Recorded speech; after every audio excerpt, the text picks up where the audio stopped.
بامشکل آج بجٹ اجلاس شروع ہوا۔ حکومت جو تھی وہ ترلے منتیں کرنے گئی ہوئی تھی پاکستان پیپلز پارٹی کے پاس، کیونکہ پاکستان پیپلز پارٹی نے اس بجٹ سے پہلے ہی بادی نظر میں اس بجٹ کو ریجیکٹ کر دیا تھا۔ بجٹ میں شامل ان کو نہیں کیا گیا اور بجٹ کی تجاویز سے وہ بادی نظر میں اتفاق کرتے ہوئے نظر نہیں آئے۔ آج کا یہ جو غریب المنظر بجٹ اجلاس تھا، غریب پرور اس لیے کہوں گا کہ اس میں حکمران اتحاد اور حکمران جماعت کے اپنے بڑے بڑے سٹال واٹ پولیٹیشنز موجود نہیں تھے اس بجٹ اجلاس کو اون کرنے کے لیے۔ اس میں میاں محمد نواز شریف صاحب آپ کو نظر نہیں آئے، اس میں آصف علی زرداری صاحب نظر نہیں آئے، اس میں بلاول بھٹو زرداری صاحب نظر نہیں آئے۔ پیپلز پارٹی تو خیر نظر ہی نہیں آئی اکا دکا لوگوں کو چھوڑ کے۔ وہ بھی اسحاق ڈار صاحب جو اس چیز کے ماہر ہیں کہ آبویسلی کسی نہ کسی طریقے سے انہوں نے اصول پہ یا بے اصولی طریقے پہ، مطلب بے اصولی تو اس لیے کہ جو نون لیگ کرپٹ ترین کہتے رہی پیپلز پارٹی کو، یہ میں بات بھولوں گا نہیں اور نہ عوام کو بھولنے دوں گا، وہ صرف وزارت عظمیٰ کے لیے آج اسی پیپلز پارٹی کے ترلے منتے گلے لگا کے بیٹھی ہوئی ہے، اور بجٹ اجلاس میں بھی آج وہی ترلے منتے ہمیں دیکھنے کو ملا۔ اس میں جو ہے بڑا احسان کیا بلاول صاحب نے اور اپنے کچھ لوگوں کو بھیج دیا، کوئی 3 4 5 لوگوں کو بھیج دیا ہوگا۔ بجٹ جو ہے جناب اس کو تاجروں نے ریجیکٹ کر دیا ہے، اور عوام جو ہے اس کے آپ کے میں سینٹیمنٹس جو ہے کل تک سنوائی دوں گا، ابھی تو بجٹ آیا ہے۔ اس میں پازیٹیو باتیں بھی آپ کو بتایا تھے، کیونکہ آبجیکٹیو انالیسس کرنا چاہیے جب بھی کرنا چاہیے۔ ماہانہ اجرت 32,000 کم از کم ماہانہ اجرت جو ہوتی ہے یعنی منیمم سیلری، وہ بڑھا کے 37,000 کر دی۔ سرکاری ملازم تنخواہوں میں 25% اضافہ، گریڈ 116 کے ملازمین کی تنخواہوں میں 25% اضافہ، صحافیوں کے ہیلتھ انشورنس کی تجویز، بے نظیر انکم سپورٹ میں 27% اضافہ، یہ سب کچھ تو ہے۔ سولر پینل کی دامت پر رعایت، یہ سب تو آگے اچھی باتیں۔ لیکن جو دو بہت بڑے، مطلب اگر میں پورا احاطہ نہ بھی کروں اس بجٹ کا اتنے مختصر ٹائم میں، جو دو بہت بڑے کام حکومت نے کیے ہیں جس سے ڈائریکٹ عوام ہٹ ہوگی، وہ یہ کہ فی لیٹر پٹرول و ڈیزل پر لیوی 20 روپے بڑھانے کی تجویز ہے۔ آلریڈی آپ جانتے ہیں پٹرول کہاں پہنچا ہوا ہے، اور یہ لیوی جو ہے اس پہ 20 روپے، اور اس کا لیوی کا تعلق جو ہے نہ بین الاقوامی ریٹ سے ہے آئل کا کیا ہے، نہ کسی اور چیز سے ہے، یہ IMF کے ساتھ جو آپ کے معاہدے اور شرائط ہیں کہ آپ نے ہر 4 ہفتے بعد کتنا بڑھانا ہے، یہ اس چکر میں ہے۔ دوسرا جو لوگوں کو ہٹ کرے گا وہ ہے سیلز ٹیکس کی چھوٹ اور رعایتی شرح استثنا ختم کرنے کی، استثنا جو ختم کرنے کی، مطلب جتنی چیزیں اب تو آپ کو پتہ ہے اشیاء خوردنوش بھی بھاری ہوتی ہیں، زرعی ملک ہے لیکن یہاں پہ آٹا بھی ہم باہر سے منگوا رہے ہوتے ہیں، تو اس سے بنی ہوئی چیزیں جو ہیں وہ خواہ وہ بسکٹ ہو یا خواہ وہ چائے ہو، خواہ وہ اچار ہو، ایک مثال ہے، یہ سب سیلز ٹیکس کی ان پہ چھوٹ ختم ہو گئی ہے۔ اوبویسلی ان کے ریٹ بڑھیں گے، اور جب بڑھیں گے تو آپ دیکھیں گے تو جتنا بھی ریئل اسٹیٹ سیکٹر جو ہے انہوں نے 15% ٹیکس پہ جو ہے وہ ریجیکٹ کر دیا ہے اضافے کو۔ Federal Pakistan chamber of commerce جو ہے ان کا صدر جو ہے انہوں نے کہا ہے کہ جی بجٹ میں کوئی مثبت پیش رفت ہے ہی نہیں، انڈسٹریوں کو ریلیف ملا ہی نہیں، تاجروں اور سرمایہ کاروں پہ اعتماد اس حکومت کا ہے ہی نہیں۔ اسی طرح فیصل آباد چیمبر کو آپ دیکھ لیں، سبھی نے کم و بیش کو ریجیکٹ کیا ہے۔ سب سے بڑی بات یہ ہے کہ جس مشکل مرحلے سے یہ حکومت نے بجٹ کی سپیچ شروع کی ہے آج، کتنا کہ مشکل اور کریڈیبل مرحلہ ہوگا یہ بجٹ منظور کروائیں گے، یہ بھی ایک بہت بڑا سوال ہے۔ بہرحال ہمارے ساتھ ڈاکٹر خاقان نجیب صاحب موجود ہیں، ہمارے ساتھ اویس صاحب موجود ہیں، اور خرم دستگیر صاحب موجود ہیں۔ اویس صاحب، what's your over all analysis of the budget? بسم اللہ الرحمن الرحیم۔ دیکھیے اوور آل انالیسس جو ہے وہ آپ کو پتہ کہ ایک اسٹیٹ کی فنکشننگ میں اور ایک پبلک لمیٹڈ کمپنی کے فنکشننگ میں کیا فرق ہوتا ہے۔ فرق سب سے بڑا یہ ہوتا ہے کہ پبلک کمپنی جو ہوتی ہے نا وہ پروفٹ اورینٹڈ ہوتی ہے، اس کا کوئی سروکار نہیں ہوتا کہ وہ اس سے جو ایفیکٹ ہوں گے عوام کسی بھی شکل کے اندر ان کا کیا حال ہوگا۔ ان کا ہوتا ہے کہ ان کا مارجن آف پروفٹ جو ہے وہ انکریز ہونا چاہیے، وہ گراف اوپر جانا چاہیے۔ اسٹیٹ کا فنکشن یہ ہوتا ہے کہ اسٹیٹ شوڈ بیہیو، کہتے ہیں کہ state should behave like a mother. Islamic concept بھی یہی ہے اور اوور آل کانسیپٹ بھی یہی ہے کہ اسٹیٹ کو مدر کی طرح بیہیو کرنا ہے، کہ جہاں پہ جو سیکٹر آف سوسائٹی جو ہے بہت کمزور ہیں، جو بچہ بہت کمزور ہوتا ہے وہ ماں کو بہت پیارا ہوتا ہے، تو یہی فنکشن اسٹیٹ کا ہوتا ہے۔ لیکن اس بجٹ میں اس چیز کا خیال نہیں رکھا گیا۔ یہاں IMF اور یہ دیکھیں جس طرح لیوی کی آپ نے بات کر دی ہے، اب اگر انٹرنیشنل مارکیٹ میں وہ پیٹرول جو ہے وہ اس کی پرائس نیچے آ جاتی ہیں تو یہاں کے غریب عوام کو تو کوئی فائدہ نہیں ہوگا اس کا، لیکن ویسا بھی آئی ایم ایف کا یہ لیوی والا معاملہ یہ تو پی ٹی آئی کے دور چلتا ہوا آ رہا ہے, اس وقت بھی ہم پروٹیسٹ کیا کرتے تھے, تو یہ حکومت بھی وہی کر رہی ہے جو عمران صاحب کا لیوی پالیسی تھی. نہیں یہ ابھی بڑھا دیا انہوں نے یہ لیوی کا جو ہے 20% یہ جو ہے نا یہ اور بڑھا دیا. یہ اتنا نہیں تھا, یہ جو وہ تو اس وقت جو لیوی تھا یہ ایڈیشنل بڑھایا انہوں نے. سر بتدریج اضافہ کرنے کی کمٹمنٹ کی تھی نا تحریک انصاف گورنمنٹ نے, جس کو یہ بھی فالو کر رہے ہیں, مطلب یہ بھی وہی ہے, ایک ہی لیگ چل رہی ہے, میں تو یہ کہہ رہا ہوں. دیکھیے بھائی سر آپ ایگریمنٹ دیکھ لیں, لیکن میں آپ سے ایگری کرتا ہوں کہ ہم نے ان پہ تنقید کر لی ہے ابھی, میں اس حد تک اور میں نے کی بھی ہے. ایک منٹ میری بات تو سنیے, میں تنقید نہیں کر رہا, میں آپ کو سجیشن دے رہا ہوں. میں یہ کہہ رہا ہوں کہ دیکھیے آئی ایم ایف نے جو ان کا سٹائل ہے جس اندازے سے کرتے ہیں, میں نے اس دفعہ اس کی ہسٹری بتائی تھی شاید آپ ہی کے پروگرام کے اندر, میں اس ڈیٹیل میں نہیں جاتا, لیکن چاہیے یہ ہے کہ جو بھی حکومت ہو, میں نے یہ سجیشن ان کو بھی کی تھی, لیکن بہرحال اس وقت عمل یہ اب ہائی ٹائم ہے, یہ اتنی ہماری اکنامک کرنچ میں آئے ہوئے ہیں, یہ اتنی پرابلم میں ہے عوام, جس مہنگائی اور یہ جو ریمیٹنس جہاں بڑھ گیا, انفلیشن اتنی اوپر چلی گئی ہے, اس حالت میں ان کو چاہیے تھا کہ ایک ریپرزنٹیشن وہاں پہ بڑی سٹرونگ ریپرزنٹیشن جو ہے وہ آئی ایم ایف کو دی جاتی, کہ کولڈ وار کے زمانے سے لے کے اب تک کے پیریڈ کے اندر وار آن ٹیررزم کا بھی بیچ میں سلسلہ آ جاتا ہے. ہم نے کتنا خرچ کیا, کتنا دکھ اٹھایا, کتنی تکلیفیں اٹھائی, کتنی انسانی جانوں کو نقصان ہوا, ہمارے آرم فورسز کے لوگ جو ہیں وہ کس طرح شہید ہوئے ہیں, ہماری عمارتوں کا, ہمارے انفراسٹرکچر کا کتنا نقصان ہوا. تو ہمیں آپ موریٹوریم دیں, کچھ سالوں کا موریٹوریم دیں, اور جو دیتے آئے ہیں وہ, یہ کوئی نئی چیز ہم نہیں مانگ رہے آپ سے. آپ نے ساؤتھ افریقن امریکن کنٹریز کو موریٹوریم دیے ہیں, برازیل تک کو دیے ہیں, تو آپ ہمیں بھی موریٹوریم ہمیں دیں. کیا مطلب سر اس بات کا بھی سمجھ نہیں آیا, موریٹوریم کہہ رہے ہیں, کیا مطلب موریٹوریم مینس؟ موریٹوریم کا مطلب میرا یہ ہے کہ آپ ہمیں تھوڑی سی آج کی تاریخ میں ہمارے جو جتنے اس وقت ہمارے لون ہیں, ان کو بورنگ جو ہے ان کو یہاں پہ فریز کریں, اور 5 سال کا 10 سال کا پیریڈ ہمیں دے دیں کہ ہم 10 سال کے بعد یہ انڈرٹیکنگ ہے کہ ہم آپ کی ری پے کریں گے, اور آج کے بعد یہ انٹرسٹ بڑھے گا نہیں اس کے اوپر, یہاں پر سٹاپ کر دیں.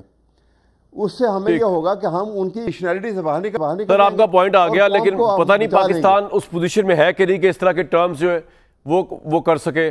ہمیشہ رہے یہ دیکھیں, پاکستان سب سے اچھا اس پوزیشن میں اس لیے ہے کہ نیوکلیر پاور ہے, کوئی اگنور نہیں کر سکتے پاکستان کو, سب سے اچھا پاکستان اس پوزیشن میں ہے. جی پوائنٹ آ گیا سر آپ کا. خرم دستگیر صاحب, آپ کو تو تھوڑا آبویسلی انڈسٹری یہ ان چیزوں کا بھی بارے میں علم ہے, جو فرما رہے ہیں ویسا آپ آج کا پہلے تو یہ بتائیے کہ آپ تو اپنے اتحادیوں کو کنونس نہیں کر سکے, پیپلز پارٹی والوں کو, بمشکل ہی پتہ نہیں وہ فیس سیونگ کے لیے آپ لوگوں کی فیس بچانے کے لیے جو ہے وہ آج آگے. تو اس بجٹ کو لے کے آپ کتنے مزید ان پاپولر ہو سکتے ہیں, اس کا اندازہ ہے آپ کو عوام میں؟ نہیں, آپ کو یہ بھی اپنے ناظرین کو بتانا چاہیے کہ اچھی خبریں تو کل ہی آ گئی تھیں جب اکنامک سروے ریلیز ہوا, اور اس میں بتایا گیا کہ پاکستان میں مہنگائی کی, میں کہہ رہا ہوں کمر نہیں تو کم از کم ٹانگیں ضرور توڑ دی ہیں, اور اب اگر 11.8% مہنگائی ہے جہاں 38 تک گئی تھی, تو یہ پاکستانیوں کے لیے اچھی خبر ہے. اور یہ اچھی خبر صرف ٹیلی ویژن پر نہیں ہے, یہ اچھی خبر کریانے کی دکان پہ ہے. جب پاکستانی اور 2 کلو آٹا خریدنے والے کو 100 روپے یا 120 روپے کا ریلیف ہے, اس کو دالوں میں ریلیف مل رہا ہے, اس کو ٹماٹر اور پیاز میں ریلیف مل رہا ہے, تو یہ ہم سب کے لیے اچھی خبر ہے. تو کریڈٹ سے قطع نظر پاکستانیوں کے لیے زندگی تھوڑی سی آسان ضرور ہوئی ہے. اور دوسری اچھی خبر جو سروے میں آئی تھی وہ یہ تھی کہ پاکستان کی جو پر کیپٹا انکم ہے اس سال میں وہ $129 بڑھی ہے, اور اب ہم $1680 پر آ گئے ہیں. ایک اور اچھی خبر جو کل آئی تھی وہ یہ تھی کہ ہمارا جو کرنٹ اکاؤنٹ ڈیفیسٹ ہے, جو کہ ہم سمجھتے تھے کہ سب سے بڑا مجرم ہے پاکستان کی معاشی تباہی میں, وہ اس میں 94.8% تقریباً نہ ہونے کے برابر. ایک اور اچھی خبر بھی آئی تھی اس اکنامک سروے میں کہ ہر شہری 2,80,000 روپے کا مقروض ہو گیا. اب کنٹینیو کریں آپ. لیکن بیرون قرض 24,093 ارب روپے کے ریکارڈ کیا گیا, رائٹ؟ یہ بھی اچھی خبر کل ہی آئی تھی. اس قرض کو سب سے زیادہ بڑھانے والی 2018 سے 22 کا عذاب عمرانی تھا, جن میں خود وہ مانتے ہیں کہ ہم نے 76% جو ہے صرف 4 سالوں میں ہم نے 76% پاکستان کا ٹوٹل قرض جو ہے وہ بڑھا دیا, اور اس کا نتیجہ آج کے بجٹ میں اگر چلیں سب سے جو خراب خبر ہے وہ بھی اس کا بھی ذکر کر دیتے ہیں، وہ یہ ہے کہ پاکستان کے بجٹ کی سب سے بڑی مد جو ہے وہ اندرونی اور بیرونی قرضے، خاص طور پہ اندرونی قرضہ جو ہے اس کی واپسی کی رقم ہے۔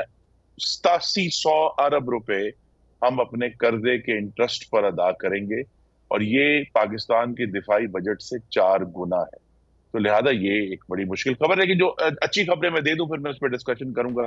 پہلی بات یہ ہے میں کہہ رہا تھا اچھی خبریں آپ نے کافی دے دی، اب ذرا آ جائے لیوی کے بعد، آپ کو کیا لگتا ہے کتنی مہنگائی کنٹرول ہو پائے گی جو آپ نے 20% بڑھا دیا سر؟ سیلز ٹیکس جو آپ نے استثنا وڈرا کر دیا، ریل اسٹیٹ میں تباہی پھر گئی۔ آج حقیقت پسندانہ نمبرز دیے، انہوں نے کوئی مبالغہ آرائی نہیں کی، اس کے لیے میں ان کا شکر گزار ہوں۔ پینشن ریفارم انہوں نے انیشیٹ کیا ہے، انہوں نے انکم سپورٹ پروگرام کی۔ خرم بھائی وہ تو میں شروع میں بتا چکا، آپ جب گورنمنٹ کو ریپرزینٹ کریں آپ نے کرٹیسزم کا جواب دینا، آپ نے گورنمنٹ کی مدد سرائی تو نہیں کرنا سر۔ میں نے بتایا ہے، یہ میں نے سارا بتایا ہے۔ مجھے اس کو تفصیلاً بتانا دیں کہ اس میں 27% اضافہ ہے، اور اس سال وہ پچھلے سال 466 ارب روپے تھی، اس سال وہ انشاءاللہ 500۔ چلے سر مبارک کو، اب ذرا آ جائے اس کے اوپر جو point of critical high notes ہیں ان پہ بھی تو آ جائے نا سر۔ آپ نے یہ جو آپ دیکھیں، آپ جتنی مہنگائی کنٹرول کرنے کا دعویٰ کریں گراؤنڈ پہ، جب آپ نے پیٹرول پہ لیوی کے نام پہ 20 روپے بڑھا رہے ہیں تو پھر بات ختم ہو گئی، پھر سب کچھ ہی بڑھے گا پھر تو روٹی سے لے کے اوپر تک۔ کیونکہ دیکھیں آپ مرغی سستی کر دیں، آپ دال سستی کر دیں، جب بجلی کا بل اس کو پڑ رہا ہے اتنا زیادہ، جب ٹرانسپورٹ کا کرایہ دکاندار کو اتنا پڑ رہا ہے، تو وہ کہتا ہے جی آپ جتنا کا بھی سستی مل رہی ہے سبزی، میں نے تو ریٹ اب لگانا ہے بجلی کے بل کے حساب سے، پیٹرول کے بل کے حساب سے، ان چیزوں کے حساب سے۔ جی تو یہ وزیر خزانہ کا اور حکومت کا چیلنج ضرور ہے، اور یہ ایک اس بجٹ میں اگر ہم کوئی خلا دیکھ رہے ہیں وہ اس بات کا ہے کہ بجٹ اگرچہ بڑی قابلیت سے اور مہارت سے بنایا گیا ہے، لیکن اس کے اندر وہ کوئی ایک جرأت مندانہ فکری جست نہیں ہے جو پاکستان کی اکانومی کا جو ریڈیکل ریفارم ہمیں چاہیے وہ ہمیں نظر نہیں آیا۔ اس کے باوجود ایک کمپیٹنٹلی ڈرافٹڈ بجٹ ہے، جہاں جہاں ریلیف مل سکتا تھا کہیں کہیں سر آپ کا پوائنٹ آ گیا۔ اب میں ذرا ایک ٹیکنیکل رائے لے لوں۔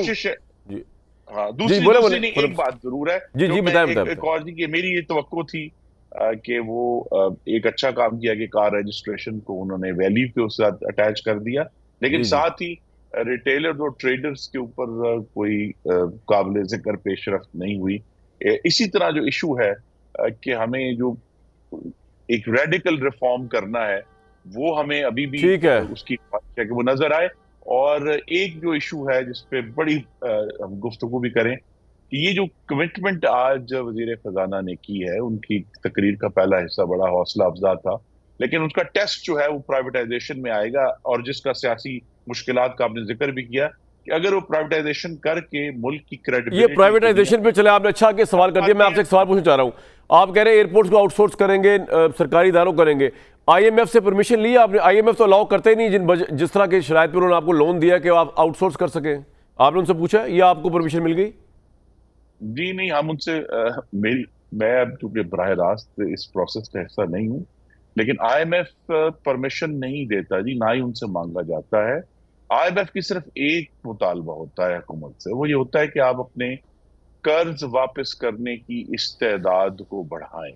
تو اگر آپ آؤٹ سورس کرتے ہیں اور پرائیویٹائز کرتے ہیں اور آپ کے پاس مزید وسائل آتے ہیں، ٹھیک ہے سر، آپ کا پوائنٹ آ گیا، اس پر کوئی اعتراض نہیں ہونا چاہیے۔ اب میں ذرا ایک ٹیکنیکل پوائنٹ سمجھ لوں۔ خاقان نجیب بھائی آپ کو میری آواز آ رہی ہے؟ سر بہت پازیٹیو باتیں بتائی ہیں خرم دستگیر صاحب نے، اور وہ ہمارے پروگرام کے پلیٹ فارم سے چلی گئیں۔ اب مجھے صرف یہ بتائیے آپ کہ اس بجٹ میں کیا ریلیف ہی ریلیف ہے جس طرح دستگیر صاحب بتا رہے ہیں، یا کہاں پہ جا کے لوگوں کو ہٹ کیا گیا؟ ذرا وہ تو بتائیں نا، ذرا ہٹ کہاں کیا گیا ہے؟ اس بجٹ کو پہلے ہم سمجھنے کی کوشش کرتے ہیں، جیسے ایک بہت زیادہ آئی تھنک اکانومی جب مشکل میں آتی ہے تو رسپانس اتنا ہی اسٹرانگ ہونا چاہیے۔ اگر آپ پہلی پارٹ آف دا بجٹ سنیے تو اچھی باتیں ہیں اس میں کہ ہم اپنا جو پینشن ریفارم ہے وہ کرنا چاہتے ہیں، بٹ جب آپ پینشن کا بل دیکھتے ہیں نیکسٹ ایئر کا، وہ 1014 ارب روپیہ ہے۔ یہ running of the civil government 840 ارب روپیہ ہے، اور یہ اس سے بھی بڑھ گیا ہے۔ ملک احسن صاحب ہیں ہمارے ساتھ، پراپرٹی کو ڈیل کرتے ہیں۔ سر آپ بجٹ پہ آپ کے کیا وچار؟ کامران بھائی، سب سے پہلے تو میں یہ احمد اویس صاحب کو تھوڑا سا رسپونڈ کرنا چاہوں گا۔ انہوں نے بڑی اچھی بات کی کہ اسٹیٹ جو ہے وہ اس کا رول جو ہے وہ مدر والا ہوتا ہے، تو انفارچونیٹلی یہ جو مدر ہے پاکستان میں جو اسٹیٹ ہے اس کا رول جو ہے وہ اس وقت لگ رہا ہے کہ وہ شاید سٹیپ مدر والا رول ہے پبلک کے ساتھ۔ اور جہاں تک رہی بات جو ابھی بجٹ پیش ہوا ہے، آپ نے انٹرو میں بہت اچھی بات کی۔ آپ نے تو اتنا خوش کر دیا ہے اپنا احمد اویس صاحب کو کہ احمد اویس صاحب زندگی میں جب سے میرے شو میں آ رہے ہیں کبھی میری بات سن کے اتنا نہیں مسکرائے، اتنی محبت بھری نگاہوں سے مجھے آج تک کبھی نہیں دیکھا انہوں نے، نہ کبھی شفقت کی نگاہ ڈالی احمد اویس صاحب نے۔ جتنی محبت سے انہوں نے آپ کو، پتہ نہیں آپ کو پہلی دفعہ جان رہے ہیں یا نہیں، لیکن آپ کے جملے پہ انہوں نے جی فرمائیے، اسٹیپ مدر یا جو بھی اسٹیپ فادر، جو بھی آپ بات کرنا چاہ رہے ہیں فرمائیں۔ بات یہ ہے کامران بھائی، یہ بجٹ ہم پہلے سے 3-4 دن سے یہ بجٹ ڈسکشن میں بات ہو رہی تھی۔ پرابلم یہ ہے کہ یہ بجٹ ڈیزائن کرتے وقت، اس پہ ورکنگ کرتے وقت کسی چیمبر کو، کسی ایسوسیشن کو آن بورڈ نہیں کیا گیا، کیونکہ بیسیکلی آپ نے آئی ایم ایف کو خوش کرنا تھا۔ آپ نے صرف بجٹ کی جو نمبرز ہیں، جو فگرز ہیں، ٹیکسز کی پرسنٹیجز ہیں، ان کو انکریز دینا تھا۔ ابھی مطلب آپ خالی اس سے اندازہ لگا لیں، فائنانس منسٹر صاحب نے اموویبل پراپرٹیز کا جو ذکر کیا، ان کو یہ نہیں پتا کہ ایگزسٹنگ نان فائلر پہ جو ٹیکس کی پرسنٹیج ہے وہ 10.5% ہے، وہ تقریر میں اس کو 6% کاؤنٹ کر رہے ہیں اور اپنی طرف سے کہہ رہے ہیں وہ ہم اس کو ڈبل کر رہے ہیں، جو اب 12% انہوں نے سجیسٹ کیا ہے۔ ایشو یہ ہے، یہ بجٹ مجھے امید نہیں ہے کہ یہ پاس ہوگا اس کنڈیشن میں جس میں یہ پریزنٹ ہوا ہے، اور اس کے بعد اگر یہ خدا نہ خواستہ ہو گیا تو ان سے یہ 12,970 ارب کا ٹارگٹ اچیو بالکل نہیں، پاسبل ہی نہیں ہے، کیونکہ پچھلے سال میں یہ جو آپ لوگ کنسرن تو پراپرٹی کی وجہ سے نا۔ اب میری ایک بات سنیں، اب میں دوسری طرف سے آتا ہوں، پراپرٹی پر ٹیکس کیوں نہ لگے؟ آپ بتائیں نا، پراپرٹی پہ اربوں روپے کا بزنس ہوتا ہے، اگر حکومت پراپرٹی پہ ٹیکس لگا رہی ہے تو بڑی اچھی بات ہے۔ ہم ٹیکس پے کر رہے ہیں، باقی لوگ ٹیکس پے کر رہے ہیں، تو پراپرٹی پہ بھی ٹیکس پے لگنا چاہیے۔ سر مسئلہ کیا ہے؟ کامران بھائی میں کہتا ہوں بالکل لگنا چاہیے، پر اس پراپرٹی پہ لگنا چاہیے جو ٹیکس نیٹ میں نہیں ہے۔ یہ جو ٹیکس انہوں نے آج لگائے ہیں یہ بالکل ایسے ہی ہے جیسے آپ ایک سیلریڈ کلاس ہیں اور میں ایک ٹیکس پیئر ہوں، ہم ہی نے اس کا ظلم کا شکار بننا ہے۔ اور جتنے بھی یہ سیلریڈ کلاس کی تو زبردستی کیا کمپلسری کٹ جاتی ہے حسن بھائی؟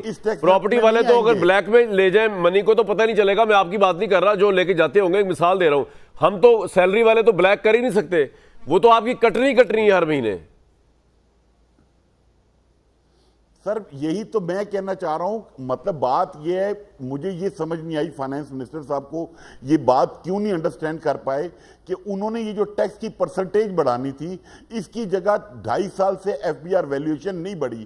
آپ ویلیویشن بڑھا کے بھی تو ٹیکس کلیکٹ کر سکتے تھے۔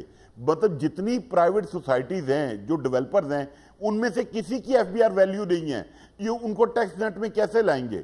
ٹھیک ہے، آپ کہہ رہے ہوں کہ ان کی ریسنٹ ویلیو یا کرنٹ ویلیو یا ایکوریٹ ویلیو نہیں ہے۔ اچھا، تو احمد اویس صاحب، یہ تو گفتگو ساری آپ سن رہے ہیں، کیا اس سے آپ نے نکالا؟ اتنی اچھی اچھی باتیں کی انہوں نے، ہمارے سابق وفاقی وزیر دستگیر صاحب نے، ان کو بھی رسپونڈ کریں، اور احسن ملک صاحب نے بھی فرمایا۔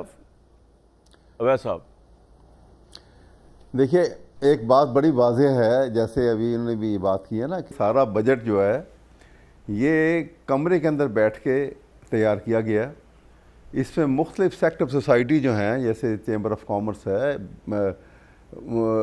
بڑے ڈپارٹمنٹ ہیں جن کا تعلق امپورٹ سے بھی ہے، ایکسپورٹ سے بھی ہے پاکستان کی، اور پاکستان کی معیشت میں ان کا ایک اثر ہے، ٹیکسٹائل انڈسٹری ہے، اسی طرح اور دوسری بہت ساری ایسی انڈسٹریز ہیں۔